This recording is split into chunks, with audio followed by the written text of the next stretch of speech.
काली नजर। माँ, माँ, अरे क्या माँ माँ कर रहा है? बकरी का बच्चा है क्या?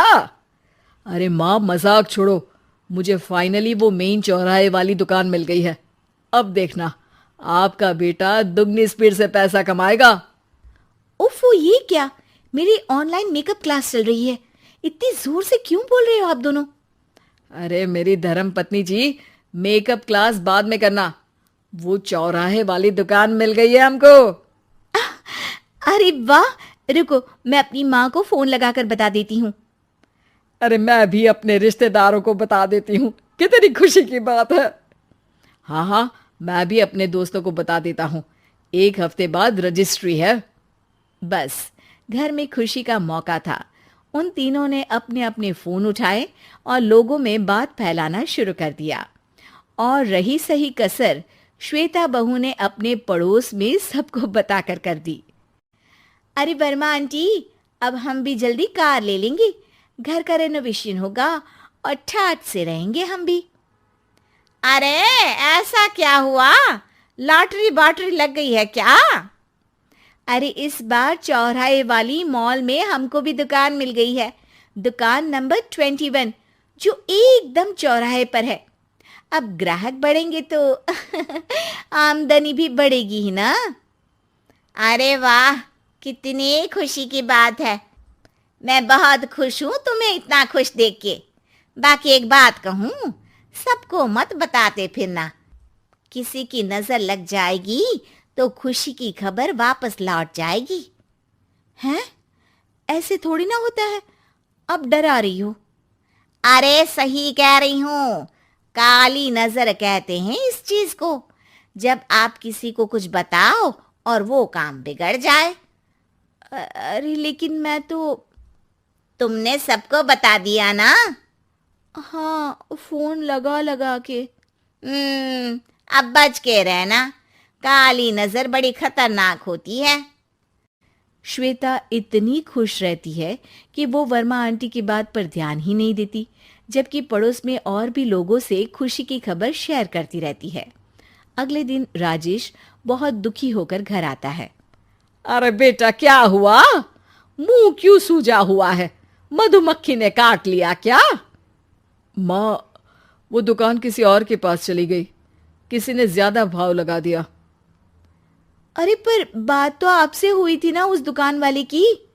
हाँ, आज मैं टोकन अमाउंट देने गया था, तब मुझे पता चला। कोई आकर सुबह मुझसे पहले ही ज्यादा अमाउंट दे गया। काली नजर। क्या? क्या कहा? वर्मा आंटी ने समझाया था कि किसी को बताना मत, वरना काली नजर लग जाएगी। अच्छा, तुम्हें उनकी बात मान लेनी चाहिए थी। उनकी बात मान लेती, लेकिन उसके पहले ही सबको बता चुके थे ना हम तीनों। अरे अगली बार से ध्यान रखेंगे। कोई भी नई चीज होगी तो किसी को नहीं बताएंगे। तीनों कुछ दिन ऐसे ही रहते हैं, पर एक दिन श्वेता को एक मेल आता है। राजेश, मेरा ऑनलाइन मेकअप कोर्स कंप्लीट हो गया। अब मैं खुद का पार्लर खोल सकती हूँ। अरे वाह, अपने मोहल्ले में ही खोलते हैं। ये जो घर के सामने दुकान है ना, वहीं। हाँ, यहाँ सस्ती भी मिल जाएगी। अगले दिन श्वेता वर्मा आंटी के पास जाती है, मिठाई का डब्बा लेकर। अरे आओ आओ, कैसे आना हुआ? जोर से नहीं बोलूंगी। वो सामने वाली दुकान है ना, वहां मैं अपनी पार्लर की दुकान खोलने वाली हूँ। उसकी मिठाई है।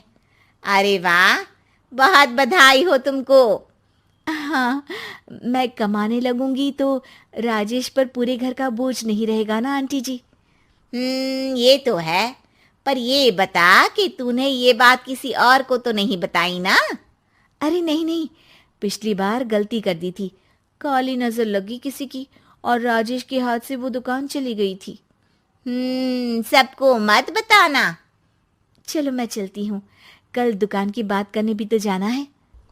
अगले दिन श्वेता दुकान के लिए मालिक से बात करने जाती है। अरे लेकिन दुकान तो हम कल रात को ही किसी को दे चुके हैं। कल ही? हाँ, कल ही। 2 दिन बाद कोई यहाँ पार्लर भी खोल लेगा। अब कहीं और दुकान देख लीजिए। अरे पर हमको भी तो पार्लर ही खोलना था। हाँ भाई, एक ही दुकान है, आधी आधी तो नहीं दे सकता ना मैं।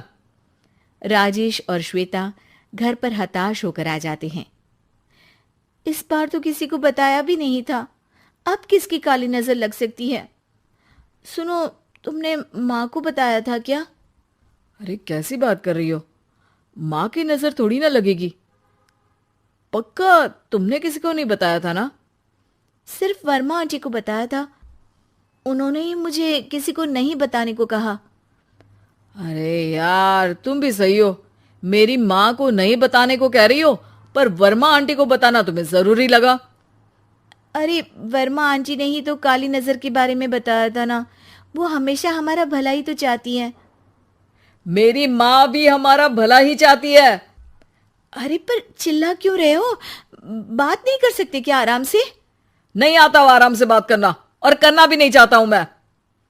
दुकान जाने का दुख गुस्से में बदल गया था और राजेश और श्वेता में बात बंद हो गई थी। 2 दिन बाद मोहल्ले में पार्लर का इनॉग्रेशन हुआ, जिसमें मोहल्ले के सभी लोगों को बुलाया गया, पर श्वेता, राजेश और माँ नहीं जाते। माँ, अंदर आ जाओ, क्या देख रही हो? अरे नया पार्लर देख रही हूं अपने आंगन से। देखो, माँ को दूसरे का सुख देखने में कितना मजा आ रहा है, मेरा दुख नहीं दिख रहा इन्हें। यह मेरा पार्लर भी तो हो सकता था। अरे चुप रहो यार, हर बात में लड़ाई क्यों ढूंढ रही हो? राजेश और श्वेता फिर बहस करने लगते थे। तभी माँ ने दोनों को बाहर बुलाया। अरे जरा देखो तो, दुकान चलाने वाले का बोर्ड पर नाम क्या लिखा है? श्रुति वर्मा। गाड़ी निकाले बेटा, हमें कहीं जाना है।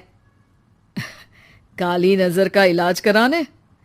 राजेश अपनी बाइक निकालता है। तीनों ट्रिपलिंग कर रहे हैं। माँ राजेश को उस मॉल वाली दुकान पर लेकर जाती है जहां राजेश अपनी दुकान खोलने वाला था। यही दुकान लेना चाहता था ना तू? हाँ, पर इनको भी दुखी करने लेकर आई हो क्या यहाँ पर दुकान दिखाकर? वह काफी नहीं था? अरे श्वेता, थोड़ा सब्र रख, अभी पता चलेगा कि हम यहाँ क्यों आए हैं। बता, इस दुकान चलाने वाले का नाम क्या है? अनुपम वर्मा। कुछ समझ में आया? वो दुकान वाली श्रुति वर्मा, ये दुकान वाला अनुपम वर्मा, और हमारे पड़ोस में हमने उस दुकानों के बारे में बताया किसको था? अब वर्मा आंटी को। मतलब वर्मा आंटी ही हमारा काम बिगाड़ रही है?